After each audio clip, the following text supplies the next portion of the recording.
नमस्कार दोस्तों, स्मृति coaching classes और लर्न विद रजनी में आप सबका स्वागत है। आज हम ट्रांसफॉर्मेशन ऑफ सेंटेंस को करने की एक स्पेशल ट्रिक सीखने वाले हैं। 2 मिनट की खास ट्रिक से आपके सारे सवाल सही होने वाले हैं। ये जो टॉपिक है ट्रांसफॉर्मेशन ऑफ सेंटेंस, ये मोस्टली एग्जाम्स में पूछा जाता है, जैसे कि 4th ग्रेड है, हाई कोर्ट एलडीसी है, ग्रुप डी है। ठीक है, बहुत सारे एग्जाम्स में इस टॉपिक से क्वेश्चन आते हैं। स्टूडेंट्स के क्वेश्चन गलत होते हैं, काफ़ी मैसेजेस आते हैं। आज हम एक स्पेशल ट्रिक से, निंजा ट्रिक से ट्रांसफॉर्मेशन ऑफ सेंटेंस के सारे सवाल सही करेंगे। तो आइए, आपको ये मैं शॉर्ट वीडियो प्रोवाइड करवा रही हूँ सारे टॉपिक्स की। अगर आपने नहीं देखा है, प्लेलिस्ट में जाना, और जो शॉर्ट वीडियो है ये आपके रिवीजन में बहुत ज़्यादा काम आएगी।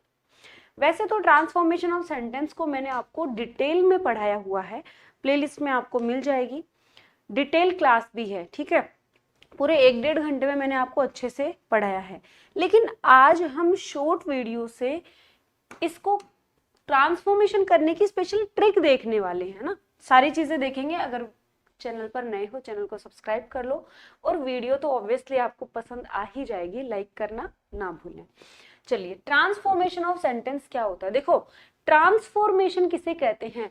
ट्रांसफॉर्मेशन होता है भैया रूप बदलना। एक छोटा सा एग्जांपल दूंगी। जितने भी गर्ल्स मुझे देख रही हैं, प्लीज आप ऑफेंड मत होना, मैं मेरी खुद की ही बता रही हूँ। जैसे अभी मैं आपके सामने हूँ, अभी मैंने कोई मेकअप नहीं कर रखा, मैं एकदम वो की वो हूँ, ठीक है। अब मैं पार्लर जाऊंगी, पार्लर जाके मैंने एक बहुत ही शानदार सी कुछ ड्रेस पहनी, हेयर बनवाए, मेकअप वगैरह कर लिया। अब मैं क्या हो गई, अलग दिखने लग गई, ठीक है। अभी तो आपने मुझे विदाउट मेकअप देखा। अगर मैं पार्लर जाकर तैयार होके आती हूँ तो आप मुझे मेकअप के साथ देखोगे, मैं आपको बदली हुई नजर आऊंगी। लेकिन आप मुझे ऐसा बताओ कि मैं बदली हुई आपको दिख रही हूं, क्या मैं वही लड़की हूं या मैं चेंज हो गई? मैं तो वही हूं ना। एग्जैक्टली हम कोई भी सेंटेंस होता है, हम उस सेंटेंस को अगर पार्लर भेजते हैं तो वो मेकअप वेकअप करके हेयर बनवा के आएगा तो वो हमें थोड़ा बदला हुआ दिखेगा, लेकिन वो एग्जैक्टली है तो वही सेंटेंस। ट्रांसफॉर्मेशन ऑफ सेंटेंस का यही फंडा है कि सेंटेंस का मतलब वही होता है, सेंटेंस अंदर से वही रहता है, उसका रूप बदल दिया जाता है। जैसे लड़कियां पार्लर जाकर अपना रूप बदल देती हैं, लेकिन वो रहती वही हैं। ओके, तो हम ट्रांसफॉर्मेशन ऑफ सेंटेंस पे जाएं उससे पहले हम सेंटेंस के टाइप्स को समझना बहुत ज्यादा जरूरी है। सेंटेंस 4 प्रकार के होते हैं: असर्टिव, इंटरोगेटिव, एक्सक्लेमेटरी और ऑप्टेटिव। ठीक है, असर्टिव सेंटेंस को, असर्टिव होता है डिक्लेयर करना, कथन करना। अब कथन तो हम 2 तरीके से कर सकते हैं, एक तो पॉजिटिव और एक निगेटिव, अफर्मेटिव या निगेटिव। इंटरोगेटिव, एक्सक्लेमेटरी और ऑप्टेटिव। ऑप्टेटिव सेंटेंस का ट्रांसफॉर्मेशन नहीं होता है। ट्रांसफॉर्मेशन ऑफ सेंटेंस जो है वो इन 4 सेंटेंस का होगा, है ना। असर्टिव से इंटरोगेटिव, इंटरोगेटिव से असर्टिव, ठीक है, असर्टिव से एक्सक्लेमेटरी, एक्सक्लेमेटरी से असर्टिव, ये हम देखेंगे। अब आ जाओ भाई, ट्रांसफॉर्मेशन ऑफ सेंटेंस भी 2 तरीके से होता है ना। एग्जाम में कौन सा पूछा जाता है? एग्जाम में दोनों पूछे जाते हैं ना, डोंट बी कंफ्यूज। एक तो होता है चेंज द स्ट्रक्चर। स्ट्रक्चर्स मैंने आपको टेंस की क्लास में अच्छे से पढ़ाया हुआ है। जो भी, जैसे स्ट्रक्चर क्या होता है, सब्जेक्ट, हेल्पिंग वर्ब और यहाँ ऑब्जेक्ट आ जाता है ना। यहाँ सब्जेक्ट, हेल्पिंग वर्ब, फिर नोट आ गया, नोट आते ही स्ट्रक्चर बदल गया। एक तो स्ट्रक्चर चेंज करके ट्रांसफॉर्मेशन कर सकते हैं, और एक बिना स्ट्रक्चर, ठीक है, विदाउट चेंजिंग मीनिंग, एक बिना मीनिंग किए। अब अगर स्ट्रक्चर चेंज करेंगे तो मीनिंग क्या हो जाएगा? मीनिंग जो है भैया, उसका मीनिंग हो जाएगा चेंज्ड। यहाँ मीनिंग चेंज हो जाता है, अर्थ बदल जाता है। राम इज ऑनेस्ट, राम ईमानदार है। इस असर्टिव अफर्मेटिव को निगेटिव में बनाओ, Ram is not honest, Ram ईमानदार नहीं है। ये लो, अर्थ बदल गया। एक ट्रांसफॉर्मेशन तो अर्थ बदल के करते हैं, राम ईमानदार है, इसी में आपने नोट लगा दिया तो अफर्मेटिव से हमने बना दिया क्या? निगेटिव। इसी को मैं इंटेरोगेटिव बनाऊं तो क्या मैं क्या क्या कहूंगी? Is Ram honest. ये लो जी, क्या राम ईमानदार है? एक में तो कह रहा है ईमानदार है, एक में कह रहा है ईमानदार नहीं है, एक में पूछ रहा है क्या राम ईमानदार है। यहाँ क्या है, अर्थ बदल गया। लेकिन यहां आओ, विदाउट चेंजिंग मीनिंग, बिना अर्थ बदले, एक्चुअल में ट्रांसफॉर्मेशन यही है। ये तो स्ट्रक्चर के हिसाब से ट्रांसफॉर्म कर दिया, भाई स्ट्रक्चर बदल दो, सेंटेंस का स्ट्रक्चर ही बदल दिया, ठीक है। स्ट्रक्चर बदलेंगे तो ऑब्वियसली क्या होगा, अर्थ चेंज हो जाएगा। एक्चुअल में ट्रांसफॉर्मेशन ऑफ सेंटेंस यही है, विदाउट चेंजिंग मीनिंग, बिना अर्थ बदले आपको अफर्मेटिव से निगेटिव करना है। कैसे करोगे, राम इज ऑनेस्ट, एक बात है राम ईमानदार है, तो बेटा मैं इस बात को ऐसे भी तो कह सकती हूँ राम बेईमान नहीं है। क्या मैं कह सकती हूँ, क्या कह सकती हूँ राम ईमानदार है और राम बेईमान नहीं है। सेंटेंस का रूप, या ये सेंटेंस था, इसको हमने, इस लड़की को हमने पार्लर भेजा, वो मेकअप करवा कर आ गई, लेकिन लड़की तो वही है, लड़की थोड़ी ना बदली है। तो Ram is not dishonest, Ram बेईमान नहीं है। एक बात को आप दो तरीके से कह सकते हो, ये अफर्मेटिव, इसको हमने चेंज कर दिया, ट्रांसफॉर्म कर दिया निगेटिव में। ओके, आइए अब ट्रिक क्या है, ट्रांसफॉर्मेशन ऑफ सेंटेंस की ट्रिक देखो, फिर हम हर तरह के सेंटेंस देखेंगे। भैया ट्रिक है no change in sense and no change in tense. 2 minute में पूरी चीजें समझाऊंगी कि हमें टेंस नहीं बदलना और हमें सेंस नहीं बदलना, ठीक है। अर्थ वही रहना चाहिए। आपके एग्जाम में प्रायोरिटी किसको देनी है, इसी को देनी है, अर्थ नहीं बदलना चाहिए। एक्चुअल में ट्रांसफॉर्मेशन वही होता है, लेकिन इन केस आपके पास ऑप्शन ही नहीं है ऐसा, तो आप ये जो ऑप्शन है, ये जो टाइप है, स्ट्रक्चर चेंज करके इसको भी आप सेकंड प्रायोरिटी दे सकते हैं, ठीक है। आइए अब देखो, एक असर्टिव सेंटेंस है, अफर्मेटिव है, उसको निगेटिव बनाओ। सीता इज ब्यूटीफुल, सीता सुंदर है। एक बात है कि सीता सुंदर है, दूसरी बात ये भी तो हो सकती है सीता बदसूरत नहीं है।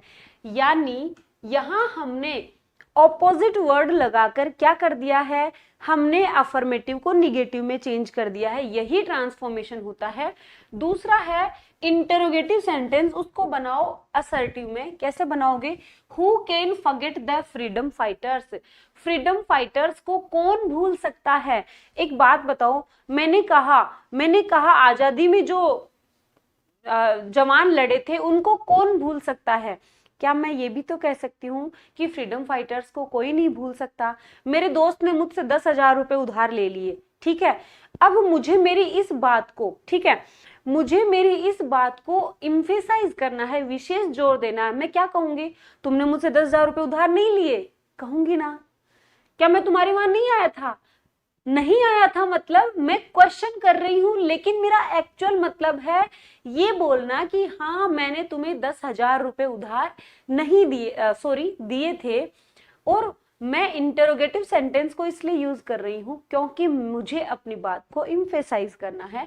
तो who can forget the freedom fighters, freedom fighters को कौन भूल सकता है, इसका मतलब nobody can forget the freedom fighters. इस बात का ध्यान रखना, इंटरोगेटिव सेंटेंस में अगर नोट है तो यहां पर निगेटिव आना चाहिए, और यहाँ नोट नहीं है तो यहाँ पॉजिटिव आना चाहिए। इस बात का आपको विशेष ध्यान रखना है। जैसे कि यहाँ नोट नहीं है तो यहाँ नो का सेंस आ गया। Everyone likes to be praised, हर कोई अपनी बड़ाई करवाना चाहता है, सही बात है।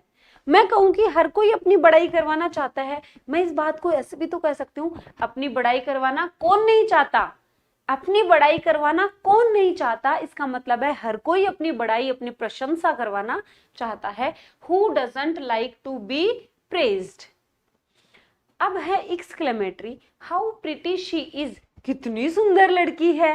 मैं ऐसे भी तो कह सकती हूँ वह लड़की बहुत सुंदर है, ठीक है। एक तो मैंने भाव से कहा, एक तो मैंने एक्सक्लेमेटरी सेंटेंस में कहा कितनी सुंदर लड़की है, एक मैंने नॉर्मल सेंटेंस में कहा, असर्टिव सेंटेंस में वह लड़की बहुत सुंदर है।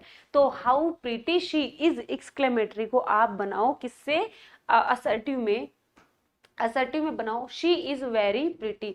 ये जो एक्सक्लेमेटरी में हाउ और व्हाट होंगे ना, इनको हम चेंज किस में करेंगे बच्चा, इनको हम चेंज कर देंगे वेरी में।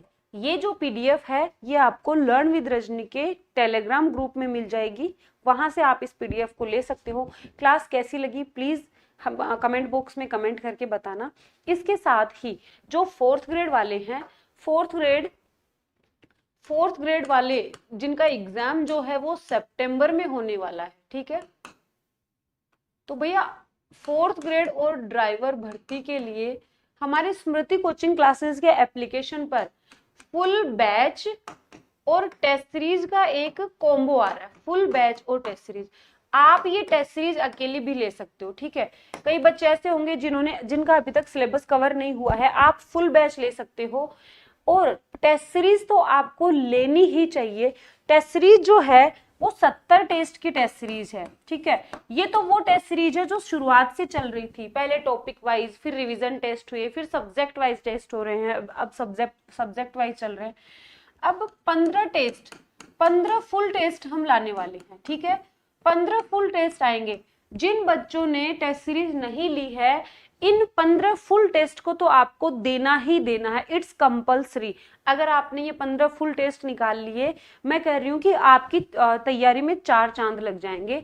और हाई कोर्ट ग्रुप डी और एलडीसी दोनों का बैच जो है 7 जुलाई से एप्लीकेशन पे स्टार्ट हो जाएगा, ठीक है। रजिस्ट्रेशन अभी चल रहे हैं, 29 जून से हमने रजिस्ट्रेशन स्टार्ट कर दिए थे, 7 जुलाई से उसमें क्लासेस आना शुरू हो जाएंगी। सारा सिलेबस, इसको ये डेडिकेटेड बैच है ग्रुप डी का, एक डेडिकेटेड बैच है एलडीसी का। आपको पैनल पीडीएफ, आपको क्लासेस और साथ ही आपको A4 में नोट्स भी प्रोवाइड करवाएंगे, हैंड रिटन और टाइप्ड, दोनों टाइप के नोट्स आपको मिलेंगे हर सब्जेक्ट के। तो आपकी कोई भी क्वेरी हो, आप हमारे हेल्पलाइन नंबर पे कॉल करके पूछ सकते हैं। ये हमारा हेल्पलाइन नंबर है भाई, ये हमारा हेल्पलाइन नंबर है। कोई भी कूपन कोड है और भी चीजें जो आपकी क्वेरी है आप पूछ सकते हैं। तो ये हमारे छोटे छोटे प्रयास हैं। ये शॉर्ट वीडियो आपको कैसी लगी प्लीज बताना, और आपको आगे कौन से टॉपिक की आपको इस तरह की शॉर्ट वीडियोस चाहिए please let me know. Bye bye, take care.